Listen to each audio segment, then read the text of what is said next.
Doug. Limu and I always tell you to customize your car insurance and save hundreds with Liberty Mutual. But now, we want you to feel it. Cue the emu music, Limu. Save yourself money today. Increase your wealth. Customize and save, we say.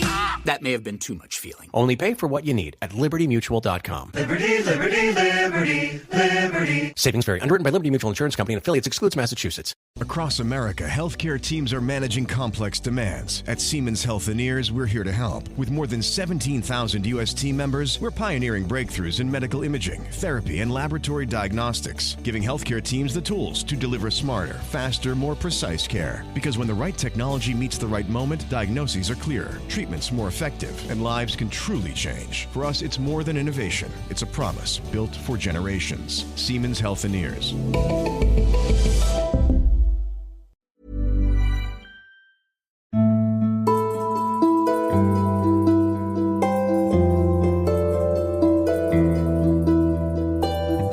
Welcome to Lit Reading.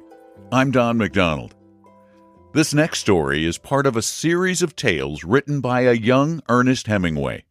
It's a slice-of-life story about the conflicting emotions in a relationship between a young couple. I hope you enjoy the first of two stories, The End of Something, by Ernest Hemingway.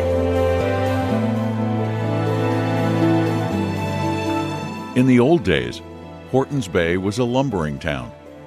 No one who lived in it was out of the sound of the big saws in the mill by the lake. Then one year there were no more logs to make lumber. The lumber schooners came into the bay and were loaded with the cut of the mill that stood stacked in the yard. All the piles of lumber were carried away. The big mill building had all its machinery that was removable taken out and hoisted on board one of the schooners by the men who had worked in the mill. The schooner moved out of the bay toward the open lake, carrying the two great saws, the traveling carriage that hurled the logs against the revolving circular saws, and all the rollers, wheels, belts, and iron piled on a hull-deep load of timber. Its open hold covered with canvas and lashed tight, the sails of the schooner filled and it moved out into the open lake, carrying with it everything that had made the mill a mill and Hortons Bay a town. The one-story bunkhouses, the eating house, the company store, the mill offices, and the big mill itself stood deserted in the acres of sawdust that covered the swampy meadow by the shore of the bay. 10 years later, there was nothing of the mill left, except the broken white limestone of its foundations showing through the swampy second growth as Nick and Marjorie rowed along the shore. They were trolling along the edge of the channel bank where the bottom dropped off suddenly from sandy shallows to 12 feet of dark water. They were trolling on their way to set night lines for rainbow trout. "There's our old ruin, Nick," Marjorie said. Nick, rowing, looked at the white stone in the green trees. "There it is," he said. "Can you remember when it was a mill?" Marjorie asked. "I can just remember," Nick said. "It seems more like a castle," Marjorie said. Nick said nothing. They rowed on out of sight of the mill, following the shoreline. Then Nick cut across the bay. "They aren't striking," he said. "No," Marjorie said. She was intent on the rod all the time they trolled, even when she talked. She loved to fish. She loved to fish with Nick. Close beside the boat, a big trout broke the surface of the water. Nick pulled hard on one oar so the boat would turn and the bait, spinning far behind, would pass where the trout was feeding. As the trout's back came up out of the water, the minnows jumped wildly. They sprinkled the surface like a handful of shot thrown into the water. Another trout broke water, feeding on the other side of the boat. "They're feeding," Marjorie said. "But they won't strike," Nick said. He rowed the boat around to troll past both the feeding fish, then headed it for the point. Marjorie did not reel in until the boat touched the shore. They pulled the boat up on the beach, and Nick lifted out a pail of live perch. The perch swam in the water pail. Nick caught 3 of them with his hands and cut their heads off and skinned them, while Marjorie chased with her hands in the bucket, finally caught a perch, cut its head off, and skinned it. Nick looked at the fish. "You don't want to take the ventral fin out," he said. It'll be all right for bait, but it's better with the ventral fin in. He hooked each of the skin perch through the tail. There were 2 hooks attached to a leader on each rod. Then Marjorie rowed the boat out over the channel bank, holding the line in her teeth, and looking toward Nick, who stood on the shore holding the rod and letting the line run out from the reel. "That's about right," he called. "Should I let it drop?" Marjorie called, holding the line in her hand. "Sure, let it go." Marjorie dropped the line overboard and watched the baits go down through the water. She came in with the boat and ran the second line out the same way. Each time, Nick set a heavy slab of driftwood across the butt of the rod to hold it solid and propped it up at an angle with a small slab. He reeled in the slack line so the line ran taut out to where the bait rested on the sandy floor of the channel, and set the click on the reel. When a trout, feeding on the bottom, took the bait, it would run with it, taking line out of the reel in a rush and making the reel sing with the click on. Marjorie rowed up the point a little way so she would not disturb the line. She pulled hard on the oars, and the boat went up on the beach. Little waves came in with it. Marjorie stepped out of the boat and pulled the boat high up on the beach. "What's the matter, Nick?" Marjorie asked. "I don't know," Nick said, getting wood for a fire. They made a fire with driftwood. Marjorie went to the boat and brought a blanket. The evening breeze blew the smoke toward the point, so Marjorie spread the blanket out between the fire and the lake. Marjorie sat on the blanket with her back to the fire and waited for Nick. He came over and sat down beside her on the blanket. In back of them was the close second-growth timber of the point, and in front was the bay and the mouth of Horton's Creek. It was not quite dark. The firelight went as far as the water. They could both see the 2 steel rods at an angle over the dark water. The fire glinted on the reels. Marjorie unpacked the basket of supper. "I don't feel like eating," said Nick. "Come on and eat, Nick." "All right." They ate without talking, and watched the 2 rods and the firelight in the water. "There's going to be a moon tonight," said Nick. He looked across the bay to the hills that were beginning to sharpen against the sky. Beyond the hills, he knew the moon was coming up. "I know it," Marjorie said happily. "You know everything," Nick said.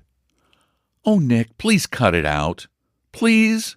Please don't be that way." "I can't help it," Nick said. "You do. You know everything. That's the trouble. You know you do." Marjorie did not say anything. "I've taught you everything. You know you do. What don't you know, anyway?"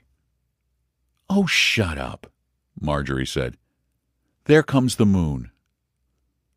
They sat on the blanket without touching each other and watched the moon rise. "You don't have to talk, silly," Marjorie said. "What's really the matter?" "I don't know." "Of course you know." "No, I don't." "Go ahead and say it." Nick looked on at the moon, coming up over the hills. "It isn't fun anymore." He was afraid to look at Marjorie. Then he looked at her. She sat there with her back toward him. He looked at her back. "It isn't fun anymore. Not any of it." She didn't say anything. He went on. "I feel as though everything was gone to hell inside of me. I don't know, Marge. I don't know what to say." He looked on at her back. "Isn't love any fun?" "No," Nick said. Marjorie stood up. Nick sat there, his head in his hands. "I'm going to take the boat," Marjorie called to him. "You can walk back around the point." "All right," Nick said. "I'll push the boat off for you." "You don't need to," she said. She was afloat in the boat on the water with the moonlight on it. Nick went back and lay down with his face in the blanket by the fire. He could hear Marjorie rowing on the water. He lay there for a long time. He lay there while he heard Bill come into the clearing, walking around through the woods. He felt Bill coming up to the fire. Bill didn't touch him either. "Did she go all right?" Bill said. "Yes," Nick said, lying, his face on the blanket. "Have a scene?" No, there wasn't any scene. "How do you feel?" "Oh, go away, Bill. Go away for a while." Bill selected a sandwich from the lunch basket and walked over to have a look at the rods.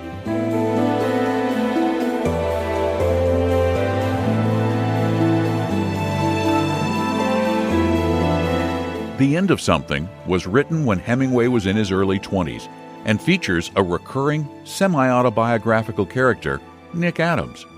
The story had its roots in an early romance that began when Hemingway was in his late teens. Thanks for listening to this edition of Lit Reading. Make sure to listen to the next one. And if you like what you hear, please share the podcast. It really does help get it out to more people. Put it on your social media.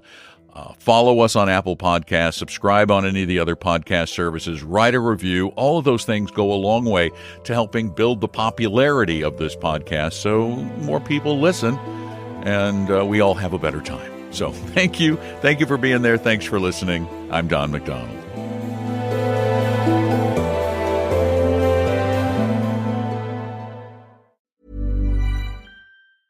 It's James and Fuhad from Shits and Gigs podcast, and we're here to talk about Boost Mobile. Offering reliable nationwide coverage backed by a 30-day money-back guarantee. Love your service or get your money back. No questions asked. Brother, you know how it goes. Obviously, I'm on one provider, you're on another provider. Yes, sometimes I have good signal, you have bad signal, you have bad signal, I have good signal, and I get stressed and I think, shall I change? Is it worth changing? Is it going to make it better? I don't know. I've been with my provider for a long time. Same. It's anxiety-inducing and I don't want the hassle. Well, guys and girls, here's the twist. Boost Mobile gives you the same nationwide coverage and network speeds that you're already used to for way less money. That's right. Boost Mobile gives you unlimited plans starting at just $25 a month. No price hikes, no contracts, no multi-line faff. Just solid coverage and proper value. And if you're sitting there thinking, bruv, this sounds too good to be true, don't worry. You've got a 30-day money-back guarantee. Try it risk-free, and if you don't love it, you get your service fees back. There are plenty of benefits when you switch to Boost Mobile. Together with their roaming partners, Boost Mobile covers 99% of the US population. 5G speeds not available in all areas. So, whether you're scrolling, streaming, or just lost in a group chat, you're covered. Bottom line, Boost Mobile gives you the freedom to save money without sacrificing coverage, and no one's locking you into anything. Visit your nearest Boost Mobile store or find them online at boostmobile.com. That's boostmobile.com. Reliable service, proper coverage, and no stress.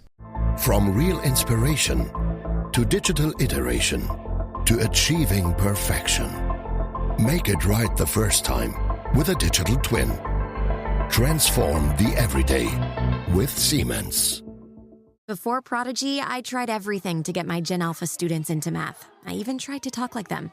No cap, class. Multiplication is low-key a cheat code for math that'll give you sus levels of aura. Bet. Yikes. But now with Prodigy, I've got the #1 math motivator on my side. As they play and up their skills, I get to follow along and gain real-time insights with my free teacher dashboard. They even call me the Rizzler now. I think that's good. Learn more at Prodigy.com.